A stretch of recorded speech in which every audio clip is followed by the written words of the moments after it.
Just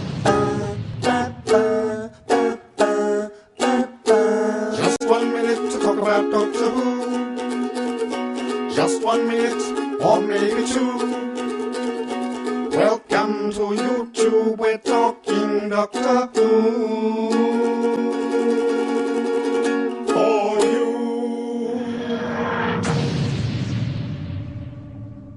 Hello and welcome to another episode of TMDWP. This is part 3 of my review of Series 6. And as with so many episodes recently, this is not the first time I've recorded this. You are not getting the most grumpy version of what I'm going to say. Let's just say that my hope in rewatching these stories for the first time since their broadcast in 2011 has not really helped me like them any more than I did at the time. So today we are talking about Night Terrors and The Girl Who Waited. And I think it's fair to say I don't dislike these stories.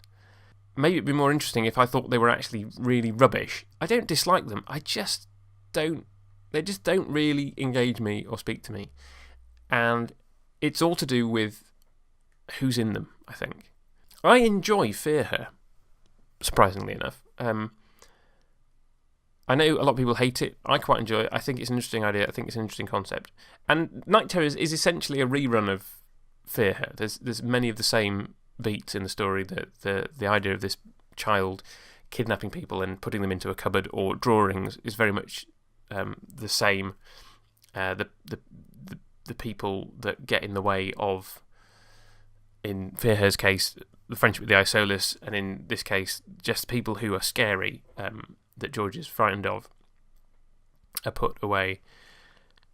So it's not the plot that I don't like, because I think that generally works, that holds up, it's a good idea, even if it is a repeat of something we had a few series ago. And the thing that doesn't work for me is Matt Smith as the Doctor, and I think this episode, more than quite a few, highlighted that, partly because it's not quite the Doctor Light episode of old, but he has a storyline, and Amy and Rory have a storyline, and they don't really meet for most of the episode. And so we get this more focused on the Matt Smith being the Doctor and not any of the kind of usual companion interaction stuff. And there's that scene where he talks about having old eyes, and in that moment I was like, oh yeah, I'm sort of on board, I sort of believe that. But it's counterweighted by Matt Smith's physical performance, the young puppy running around, jumping on everything kind of thing.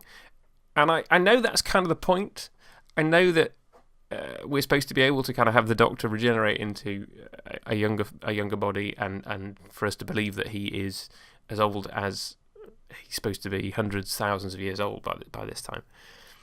And in those quieter moments, I can just about believe it of Matt Smith, but for the most part, I just can't. It just doesn't work for me.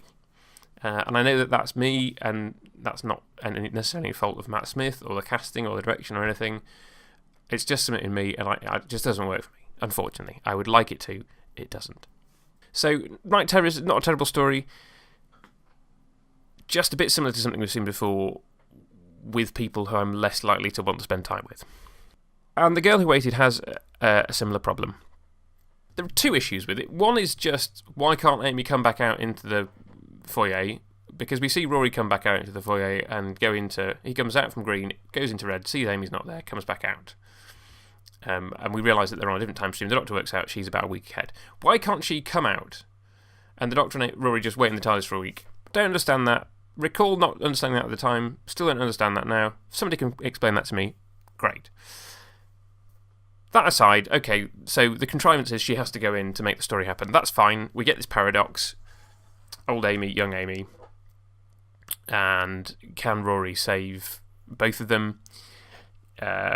What has to happen? And it's obviously going to end up with young Amy being saved and old Amy dying in some way, shape or form.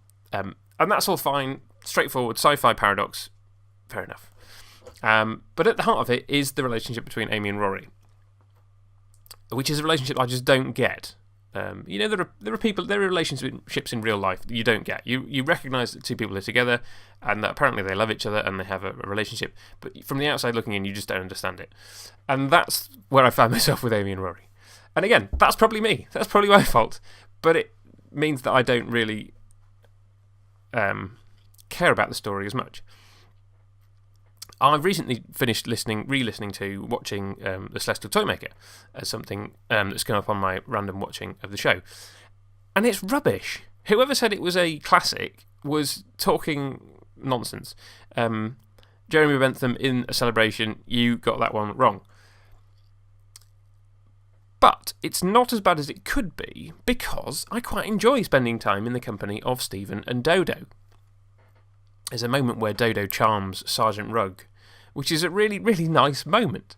And there are moments like that in the story.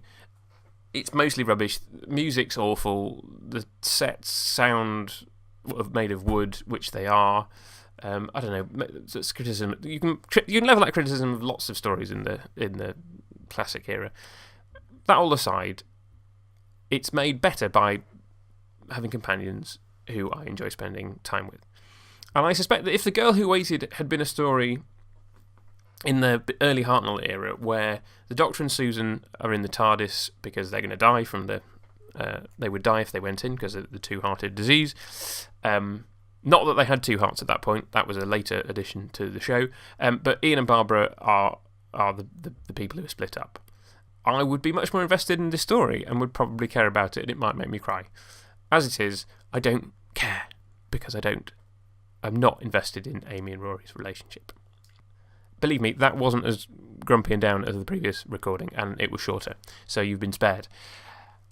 There are just 2 episodes to go of Series 6, Closing Time, which I remember not liking, and The Wedding River Song, which I remember so little about that I can't remember how I feel about it. Aside from the Doctor, or the Tesseract Doctor, marrying River at the end, which I'm not a fan of, but that's the one thing about the story I remember, and Churchill's in it. But, and I have just remembered there's Mark Gatiss and a Pit of Skulls. Is that in this one? I think so. I honestly can't remember. So I'm looking forward to watching those over the next few weeks, and you will get my final Series 6 redo soon. In the meantime, I have finally shot some video for another episode of TMDWP, so there will be video TMDWP again soon, and I hope you look forward to that, and I hope you join me again for that. I'm recording this the night before Hooverville. As you all know, I'm not going to make it. Congratulations to Steve for a sellout of Hooverville for the first time, and I hope to see pictures and podcasts and all manner of things from the event. You'll have all been, if you've been, when you hear this, and I'm looking forward to hopefully returning next year.